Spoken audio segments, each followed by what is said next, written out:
You're on Heroes for Sale. It is episode 59 and it is a full house because not only is Cap Colson in the house, but Commander Colson is watching over every move. Sue and Stu, hello, how are you? Hello, Richard. So who's captain, who's commander? I'm saying nothing. I'm in charge, okay? I'm it. Answer to me, Stuart. Yeah, that's right. No, I'm fine with that. I just want to know what my title was. That's all. That's all right. That's so I good. get a badge. Is it one of those things that you know you're in trouble when Sue says Stuart? Oh, mate, my mother can say Stuart in a tone and a manner that's just like, oh man, I'm 50 something, and I say something because I don't know, and it's just. Yes, Mum. Yes. What have I done? I'm sorry. What is it now? What is Yeah, it now? yeah. And Quality. it's because it's usually preceded with an O. Oh, Oh, Stuart. Stuart. Oh, Yeah, right. yeah. Quality. Good All right, stuff. let's crack into some books, shall we? Because a full schedule today, and we start with a book, Stu. I don't know if you want to take the lead on this one because you're the sci-fi guy, amongst other things. But Duke, very much tied into that Transformers G.I. Joe universe. Yeah, the whole Image Skybound, they've launched 4 titles. So there's Void Rivals, Transformers, and now there's 2 miniseries, Duke and Cobra Commander. Each Duke and Cobra Commander are 5 issues, Transformers and Void Rivals ongoing. This stuff that comes out and it's property based, and you're like, oh, well, we get some people who like this, and it's not really stuff that I go for. I mean, I really dug the Transformers movies. I struggled with the GI Joe films. I was like, just as well I've got a 9-year-old son with me as I watch this because this is tough to get through. But this stuff is fantastic. All 4 books so far have just been such cool story. This Duke comic is just straight out of, I don't know, I'm not going to say, is it John Wick? Yeah, it's got a bit of that. It's also got a bit of Rambo. If Yeah. you think about the first Rambo, because it's about a guy who's done everything and anything for his country, Yeah. and then he feels like he's been betrayed by his country and he's gone rogue. Yeah. I mean, from the action style of it, it's a John Wick, but yeah, the Rambo's definitely in there for the character, and to have, one of the things that I was really nervous about when this stuff started to come out was Transformers GI Joe, and I think I was saying to you the other day, Ricardo, in the shop. But from from what I read, when they started mashing up aliens and predators, for me it was a wet dream. It's like, can't you get a Terminator in here somehow? Can you somehow get a Terminator into one of these stories? I don't care how you crowbar it in, just have them turn up. And I guess for people who did grow up playing with all the Transformers and the GI Joe toys, they must be in seventh heaven. Have Because you it is explained such well what they're done. doing properly? So, like Void Rivals, and they're creating the Energon universe. So, Transformers, GI Joe, Cobra, all of them are going to play in amongst with the humans. And Void Rivals kicked it off with 2 rivaling planets at war and 2 of their astronauts crash landing on the same planet, and then right at the end of that very first issue, a transformer came alive. So the Energon universe, and they're all going to play together. I think it's brilliant. I love it, but it's got an 80s feel to it. It's got that 80s feel, but this is where I was saying the John Wick thing. This stuff is violent. Like, it's that level of, like, the G.I. Joe and the Transformers cartoons from the 80s. This is not your 80s G.I. Joe and Transformers, right? This is... No. And the other thing that it reminds me a little bit of is Department of Truth. Like, it's not full-blown conspiracy, but it has a bit of that, the government is lying to you. Yeah. What is real about it, which Department of Truth did so well. Yeah, you're right there. And also, it's going to be gruesome. Ricardo, did you read Nailbiter, the horror? I read the first 2 volumes. I haven't finished it, but I've read the first 2 volumes. I love it. It's great. Yeah, so because he's the writer on Duke. I felt like you could tell it was him writing it. Did you get that feeling? No, to be honest, but that was, and that's not to say you're wrong, but it was just, I think I got lost in the story, so I wasn't even thinking that, you know what I mean? Because the story, and I want to put this out up front, I was probably a couple of years ahead or older than the Transformers GI Joe fan base, right? So it was something that I never really involved myself in, and when the first Transformer movie came out, I went and watched it, mainly because they had Megan Fox in it, and it was terrible. And so I never went back. Hey, it was fun. It was fantastic fun. But you know, so I never went back. So when you gave me this comic, I'm like, okay, we're gonna do this comic, and it was far more than I thought it was gonna be, and I enjoyed it probably 100 times more than I thought I was going to enjoy it, because there was so much more depth to the characters, so much more depth to the writing than I thought anybody could give to something that's based on G.I. Joe. I thought it felt like Jason Bourne in the Bourne idea. Yeah. Well, so we're getting that same, it's the guy on the run. He's been chased by, what's the real part after it all. I'm of the same age, where I was a few years ahead of the Joe and the Transformers, and so I never watched it. And even over the years, as we've had, there's been a lot of iterations of the Transformers comics. I don't want to say it's written for me, because I wasn't the person who was watching it as a kid, but I think people who watched it as a kid and have now grown up, sometimes when there's a property that you go and look at again, they're trying to get a new kid market, whereas this is basically saying, okay, you watched the cartoons when you were 10 to 12 or whatever, and you're now in your 30s and 40s or whatever, and you've got kids who might be watching those cartoons, so you can watch the cartoons with them, but you're not going to share the comic with them, are you? It's at a level, and the art's cool. Like, the art it's grittier than the typical G.I. Joe comics that they've brought out in the past. I think it's fantastic. No, I was going to say, and the other thing is, like I said, I didn't follow the G.I. Joe launch or whatever you want to call it a lot, but I knew that there were characters that people loved and things, and I love the way they've woven them in, without giving too much away. So you've got Duke. It's all about Duke. It's all about Duke. It's all about Duke. Last panel, Stalker, rock and roll. Here we go. We're introducing more characters. We're introducing more of that universe. Although, they bring the Transformers in pretty early on. It's you get some sci-fi comics where it's a modern day soldier and there's an alien attack, and you just roll with it. And this is that exact same flavor. It's soldiers and then there's aliens, and they're just familiar. That's the thing. They're people. You're not trying to create a new property with these stories. There's your soldier, and who's the alien? Oh, it's a Transformer. Not having read G.I. Joe or Duke, I found this really easy to follow, but there was a couple of things that I thought, am I supposed to know that? And I think, who was it? It was one of the commanders, one of the previous commanders. It felt like we were supposed to know who he was. I don't think any part of this had me going, I wish I knew more about this universe, but equally, Joshua Williamson's got a big letter thing in the back where he talks about how, as a kid, he was watching these shows. And now that he's writing the comic, his own son's, playing with the G.I. Joe toys on the floor as he writes it. So I would expect that a lot of the characters in this are those characters. And what's an Eagle Scout? Isn't it just a scout? It's like a Boy Scouts. Is it a super level of scout, or is it just a scout? I think it's the younger ones. I think Eagle Scouts are like we call them cubs here. I think that's where Tom Riley, who did the art, there's a bit of a waffle on about how he's an Eagle Scout and how that was important to his dad. His dad said to him, make sure people know that you're an Eagle Scout, because that might get you a job one day. And he reckons that's what got him the job drawing Duke. Well, I was in the Boy Scouts, and we didn't go on camping trips like this. I can tell you. Yeah, grateful for that. Yeah. What you say though, so the time that I did feel like that was the family that runs Mars Industries. Mars Industries came up, and I went, okay, I should know who this is, and then who runs Mars Industries is probably something that I would know if I'd followed it back in the day. Yeah, it felt like there was a couple of things, but you didn't need to have ever read it before. It was able to be just picked up. Yeah. But I think there are few little things that are going to be made clearer anyway as the series goes on. Yeah. Duke by Skybound, written by Joshua Williamson with Tom Riley on art. We've got issue 1, Second Prince, and issue 2's out as well.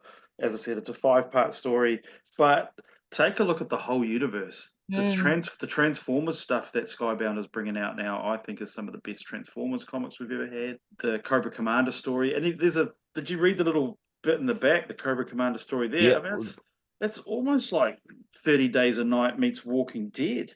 Yeah, 5 pages of intro, as a bonus at the back of your Duke comic. It's like, Yeah. hello. And it leaves it with just wholesale slaughter, wouldn't it? That's not. It's not a kid's story. I love the Cobra logo in blood in the snow at the end of it. I was just like, yes, how good. Yeah. Yeah. But they still managed to, on the very back of it, end it with caution. The contents of this booklet is confidential. This unauthorized disclosure of information within it is prohibited. Go Skybound. Yeah. Quality. Yeah, Duke. I enjoyed it. Joshua Williamson, Tom Riley, Geordie Belair. That is through Image. It is book 1 of 5, and something if you love a little bit of conspiracy, a little bit of going against the man, but a lot of military kind of stuff. If you're a Wolverine fan, you might like it. If you're a Punisher fan, you might like it. It's open to a lot of different people who aren't necessarily G.I. Joe or Transformer fans. Definitely. Yeah. Jason Bourne, I think, is probably a bit closer than my John Wick. Yeah, good stuff. Yeah, right. You're in the ballpark. We'll allow you to continue, Stu, after that. Book 2 is something that I was going to say. You handed me this, and I was like, oh, really? They're doing this again. And not so much doing it again, but it's like I'm wondering where you could take it. And that is Zorro, Man of the Dead. It is through Massive Publishing, which I'm not familiar with, but Sean Murphy, who we are familiar with. Boy, it went somewhere I didn't expect. Yeah. The biggest affinity, or not, I don't know, Mike, my biggest connection to Zorro is that's the movie or play or whatever theatre version you want to go with, that the Wayne family went to with Bruce the night his parents were murdered, right? It was The Mask. It was Zorro. I don't think I've ever read a Zorro story in my life. I don't think I've seen a Zorro movie. But when it was like Sean Murphy, I was like, this is going to be interesting. And I was expecting it to be some kind of 1905, 1910 storytelling. And so what do we get? We get Narcos meets Don Quixote in Mexico with the Day of the Dead, and with Sean Murphy art. It's beautiful and fantastic. And what a fantastic way to also be introduced or to read a Zorro story. And I'm sure there are plenty of people listening to this pod who are like, well, I've never read a Zorro story in my life. Or have consumed Zorro at all. It's not something big in New Zealand. Let's admit that. But you've all read Sean Murphy. Yeah. Well, you should have. You damn well should have. So he's used Zorro. He's been very aware in the writing and the artwork to hold true to Zorro's foundations, his family mentality, the way he moves is in the art, all of those historic kind of things. But he's introduced this whole modern day liberal kind of view of things, mental health. So Zorro in this witnesses, he's always loved the myth of Zorro and wants to protect the village he's in and everything from the drug cartels, but witnesses the slaughter of everybody in the village, basically, except him and his sister. And it puts him into the care of a priest in a mental asylum kind of situation, where he then grows up sword fighting and takes on the mask of Zorro to combat his mental health, like to not be a part of the reality that he's witnessing. And so I think Sean Murphy's done an incredible job of the diversity and modern ideas coming through in an old historic character, but keeping what we need of Zorro to be kept. I thought it was beautifully done. I thought it was really well done. I loved the artwork. I thought it stayed true to Zorro, but it, like you said, Stu, it brought something else into it as well, that Narcos kind of vibe. But yeah, you get that because he's in his 20s. He's brought up now, and yet he has this no concept of what is now. And his sister says to him, you need to come with me. And he said, a car? You refer to the strange horseless carriage? I'm not getting inside that sorcerer's contraption. And it's like he's completely like he it's like he was brought up 100 years ago and is seeing a car for the very first time in his life. And it's a Sean Murphy comic who, let's be honest, folks, he just loves drawing cars, right? If you went to his house, you just know that he's just going to have walls of his own artwork of cars that he's designed and drawn, and he's done it in this. That's a cool truck, 4-wheel drive thing that they're barreling down the streets in. I dug that aspect of it. And then, the modern part of it, they're all working poppy fields with the guards and all the Mexican cartels around it. I think it's fantastic. And I don't know anything about Zorro, so it's almost like Duke that we've just done. It's new but old. And also, there's probably should have done a little bit of research on this part, but there's a lot of conversation right now about the fact that Mickey Mouse, I think, is either just come out of copyright protection or it's all coming up. So I think it's, I don't know, don't quote me on this, but something like 75 years after the creator dies, everything that they ever created becomes public domain. So Zorro is public domain. This is storytelling that anyone can do. Anyone can go and write a Zorro story. No one has a copyright or anything on it. You don't have to be paying money up to it. And so I really like where he's gone with it. So there's another company, American Mythology, another publisher, has been doing a few Zorro stories, and I haven't touched them. And this is also the part where there's a bit of me that says nobody in New Zealand knows anything about Zorro, because I don't think we've sold a single Zorro comic through Comic Hub, Sue. Would that be fair to say? Have we processed a shipment and had Zorro comics in it from American Mythology? No. I don't think so. No.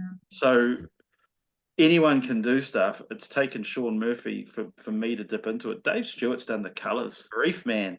So Massive, as the publisher, has certainly got some cool people on it. If you are listening, if you do log into Comic Hub and go to Shop and Stock, there's a carousel that has preview pages, and there is, I think, the first 6 pages of this comic are in there, so you can go and have a look at what we're all talking about, which is starts off with the stage play of them being Zorro before he is. So yeah, it's interesting. I mean, I completely take on board what you're saying, Stu. I've always been a big fan of like Western history, and like I've read books like Empire of the Summer Moon, which was about the Comanche. They were the last tribe to surrender to the American government, etc. And I came across through my reading where they reckon Zorro comes from, and Zorro comes from apparently a character called Joaquin Murrieta, who was a Mexican bandit, or he was a Mexican landowner turned bandit, because when the US decided, hey, you know what?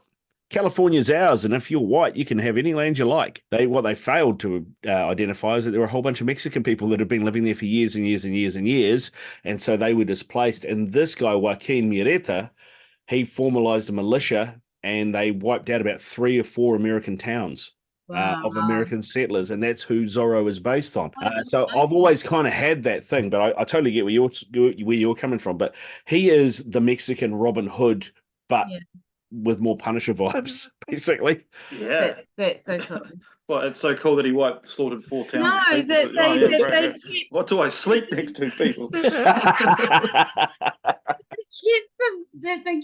the Robin Hood myth kind of thing going for 200 years. Yeah, 100%. And if you're listening to this and you listened last week, you would know that if that conversation had just happened last week, there would have been a solid thump as Sue backhanded Stu. But we're in separate rooms today, so we don't get any crossover noise.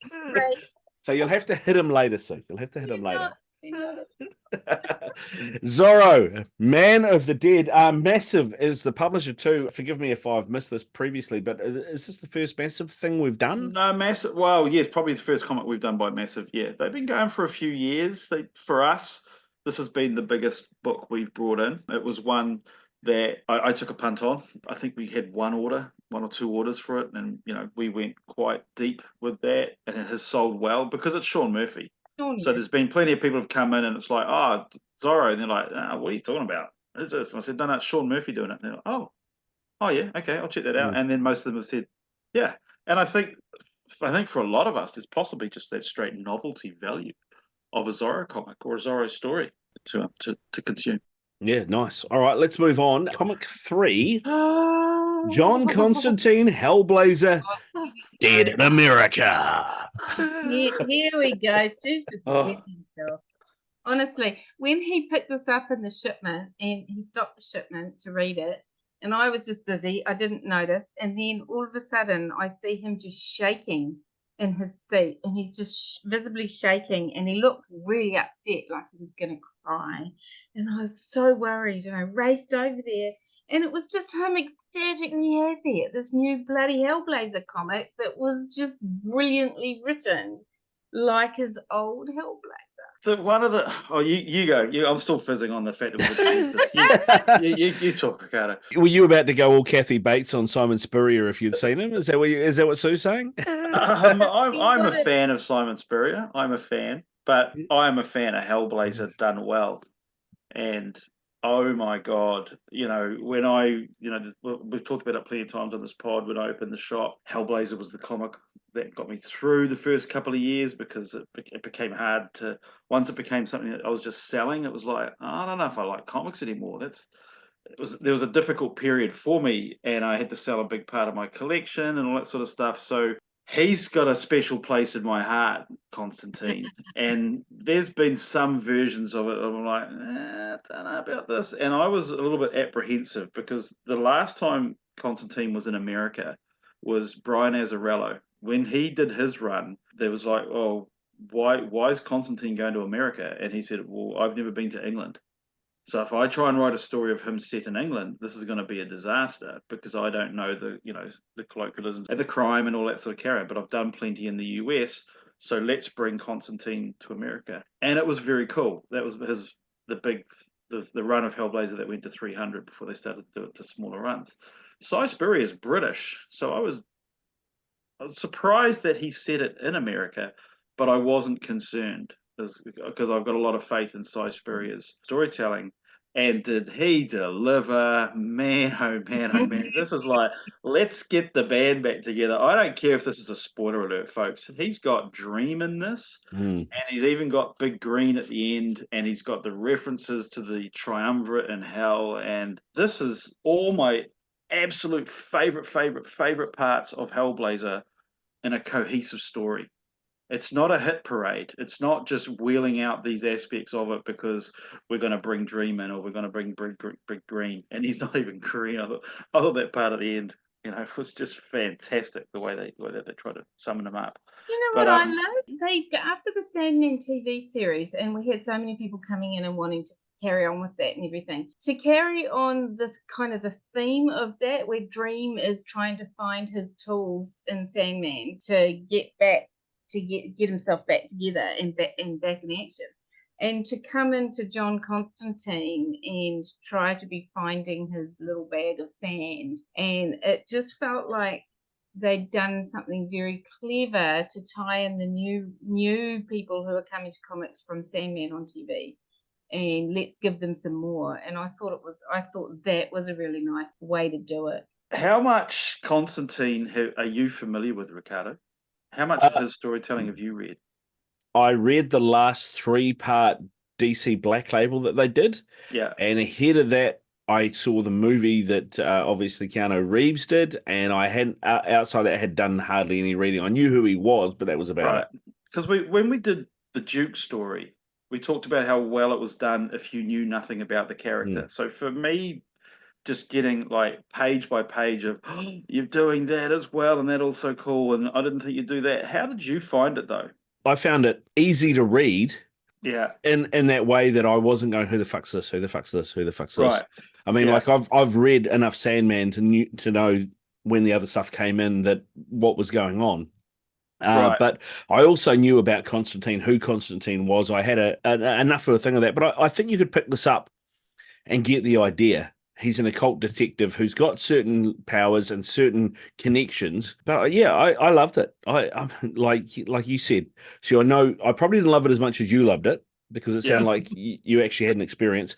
But I loved it. I was like, fuck, I want to collect this. I want to get this. I want to see where this goes, and not just for the story, because the story's fucking great, but also, as you mentioned, Simon Spurrier brings in some of that intangible that not every writer will get. And just some of the lines that Constantine puts out, like he says to one of his companions, who all of a sudden changes dialogue on him in terms of the way he speaks. And he said, "What's up with you? You're sounding posher than a caviar hand job."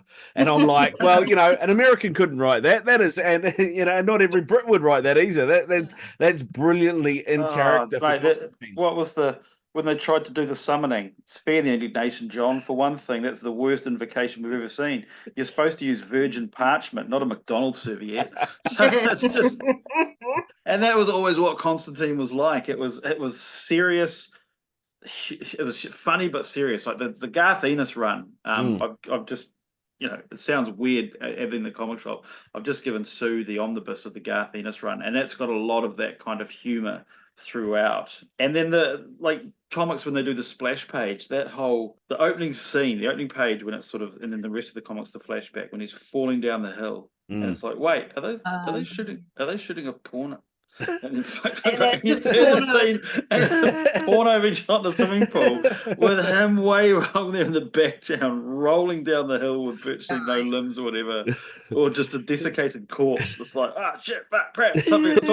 It's almost Evil Dead, with that kind of the Necronomicon behavior going on in the background, and a porno being filmed in the front of it in some dodgy pool yard or pool in the back of California. So grimy.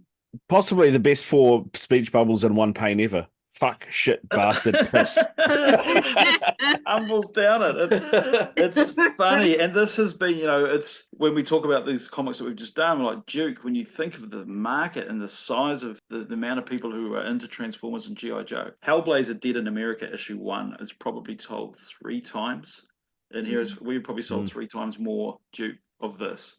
And it's really cool to see the amount of people who've gone, oh, cool. A really well done Constantine story. I like that. And I don't know how much of that is people who got into it from the Keanu Reeves movie. And I hear number 2's coming up. Like for years, DC said they weren't going to do it, but we are going to see it.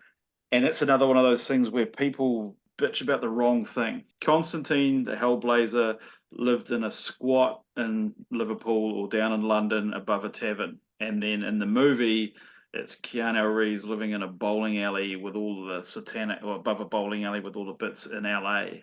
And there's a whole bunch of people like, oh, that's not it. I'm like, dude, don't worry about it. Don't worry about it. They're going to get this right. And I really did enjoy the film, even though it was a complete different setting for who the character was. I thought it was a lot of fun, and it really captured the essence of the tragedy that is Constantine, because he is a bastard. You don't want to be friends with him, man. You could end up being sacrificed to hell. Yeah. But he has saved humanity over and over by sacrificing innocents to hell. So he is the condemned hero. So I think that makes him such an interesting character. And this is another one of those stories where, he's got his silk cuts, and again, he's a bastard. And it looks like, if you read the intro and all of that, he's been a bastard to his own son. Yeah. Well, this time around, it's like, how low do you go, mate? How low are you? Thanks, though. Thanks for saving us. That's really cool. Cheers. I was going to say, I read, obviously saw the movie, and then I read that 3-part Black Label they did about 2 or 3 years ago, which I thought was really good because it grounded him firmly back in Liverpool with that story. But there's a guy, an actor, Stephen Graham, who I'm not sure if you know Stephen Graham, but he played Al Capone in Boardwalk Empire. He's been in a bunch of other stuff, but he is a Scouser. He is from Liverpool. Right. And he was in a TV show called Good Cop, which was a 3-part show, and he played this bad man in Good Cop. And he's, I reckon, if they wanted to recast it, he would be perfect. He's not good-looking Keanu Reeves, but man, he could be absolute dastardly bastard Constantine. I always wanted Sean Penn to play him. I thought he had the look for to do it, but he's. But Keanu Reeves walks brokenly, and his whole body hurts, and that's what you feel constantly. Like carries the weight of everything.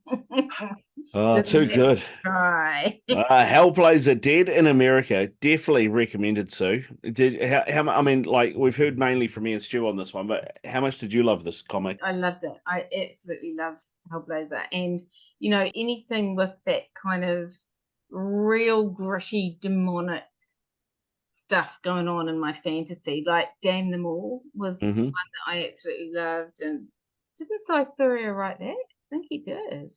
Anyway, fantasy's my jam, and he wrote Damn Them All. Yeah, and I just love it. I loved it.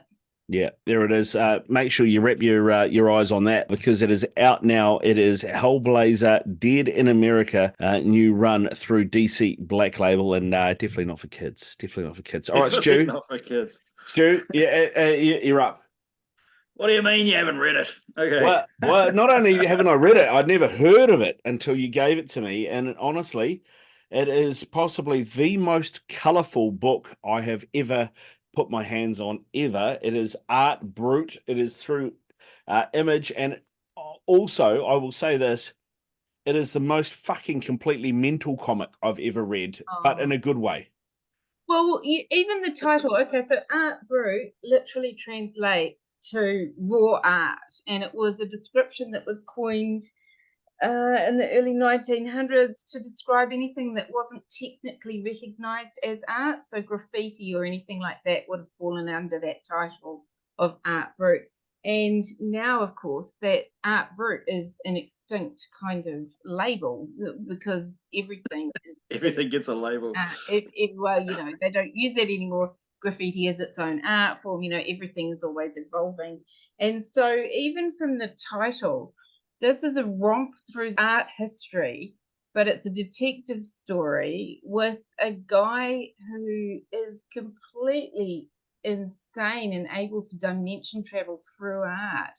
It's a devolution of art while you're watching and learning about the art. It blew my mind how they did it. It's W. Maxwell Prince, who most people watching will know is from Ice Cream Man, and I'm going to completely disagree with Sue on this. So she's done her book review for this. We're going to do this for book club because it's so much fun. I think reading it's like a massive extension of the Doom Patrol, the painting that ate Paris. Yeah. But it's also I think it's the Matrix.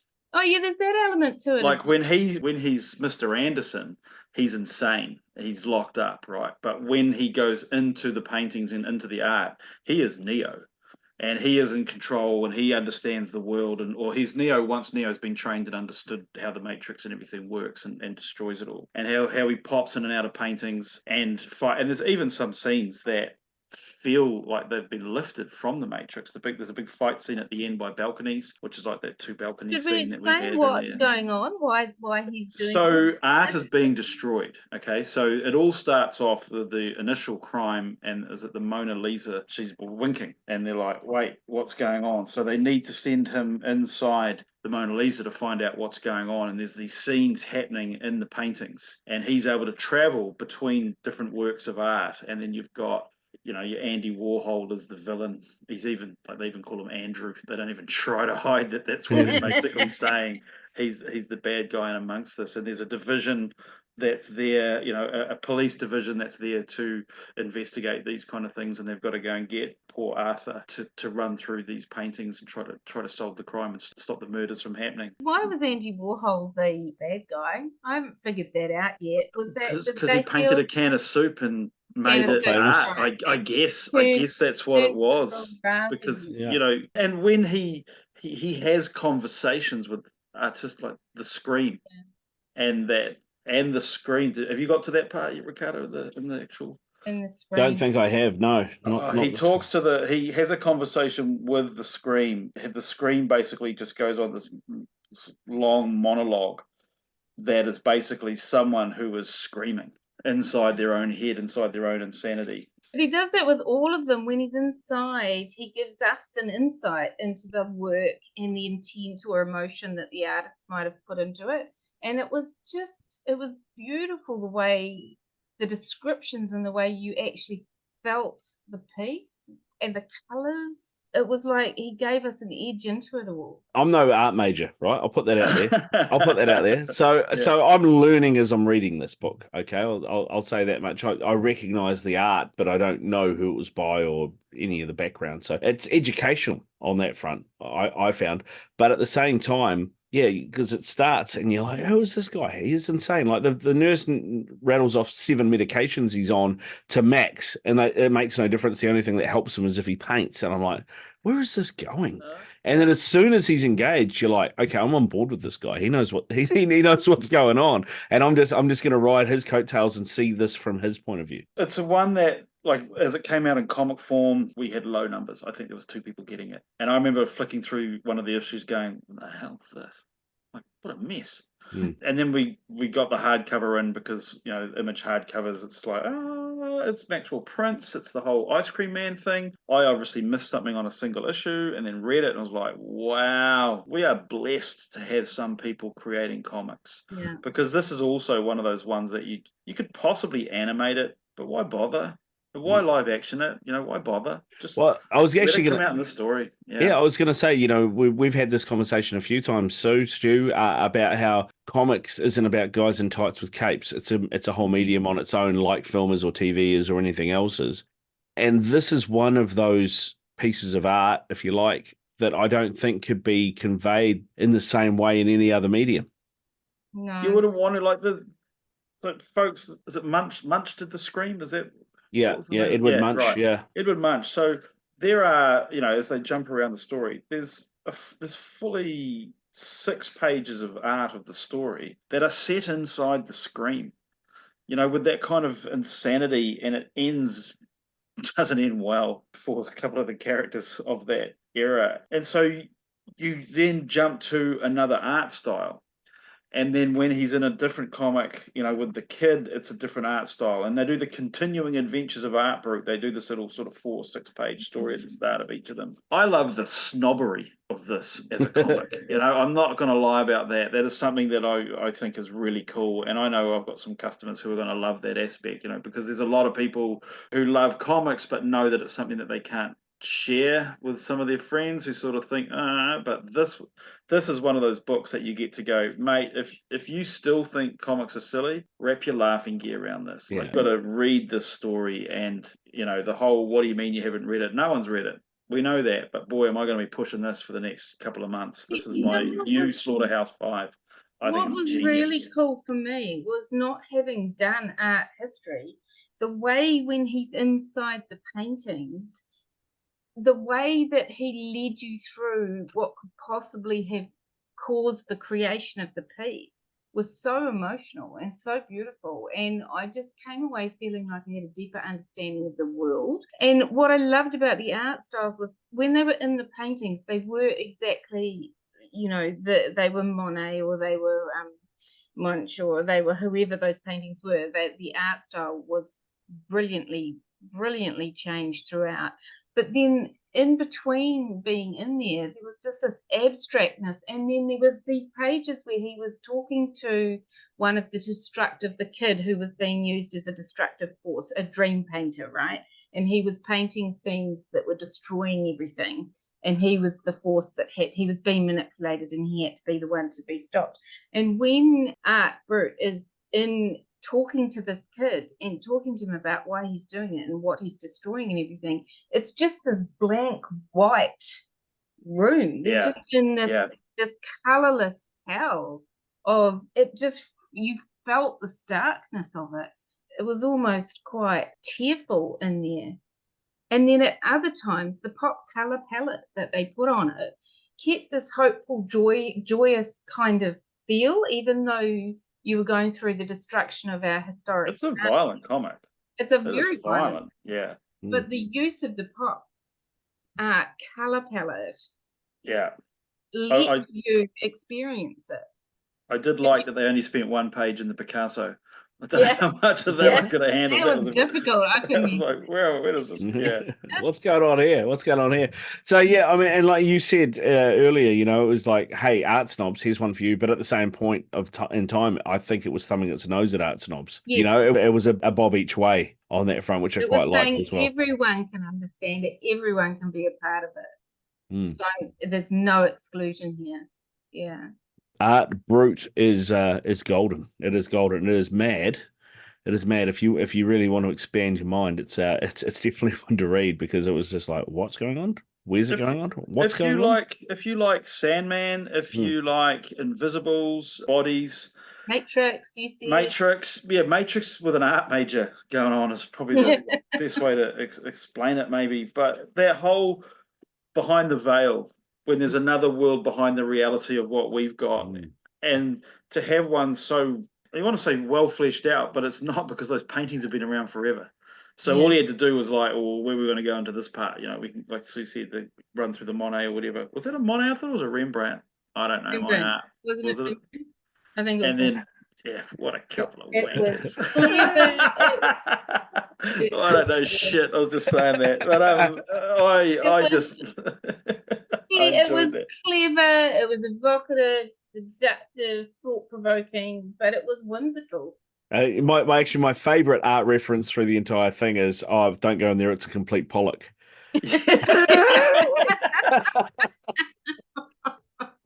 Yeah. And if you don't know who Jackson Pollock is, go look that up because that is great. That is great. I enjoyed that and have used it several times myself. I shall say, exiting the bathroom and talking to the partner, don't go in there. It's an absolute Pollock. Way to drag our pod down. Can we get that edited out? Come on. Or if he's saying he shits out, we should frame that. Frame that. Yeah. I just start shitting on canvases. How good. It'll be the next Banksy. Come on. Oh, how good. I do remember seeing a meme somebody had done of Edward Munch's Scream, somehow titled that you've left home 20 minutes ago for work and realised you've left the kettle on. And that's what Edward Munch was painting, like But I agree with Stu. That monologue inside that painting was wow. Mm. It's true. I can feel it. Everything is sad. Everything is bad and terrible. I'm so nervous, plus afraid that it'll tear wide open and come pouring out square onto my head. And what will I do then? I'll hold my arms aloft and let the weight crush me into bits of bits. My God, it's all going to shit. And I'm on the edge, and all I want to do is to talk to someone. And I'm very sick and sad. And I scream and scream, Arthur, I don't think I'm very well. I don't think I'm well at all. So the guy in Edvard Munch is the Scream. That's what he's thinking at the time. Like, yeah. I think we all have days like that, bro. And wasn't the kettle after all? Wasn't the kettle at all? No, you've lost it.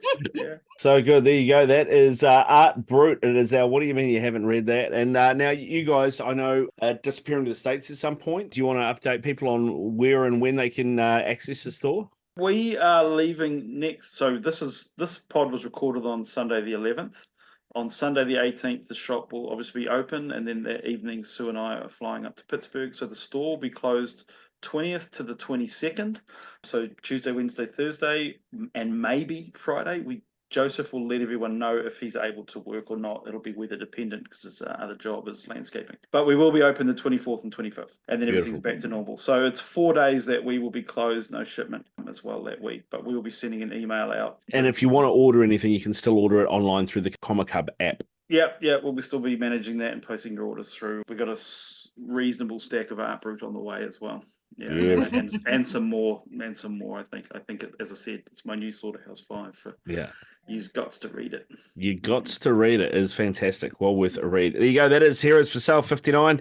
So Stu, thanks very much. Travel safe. Thank you, Ricardo. And I'll send you my duty-free order. Okay, good stuff.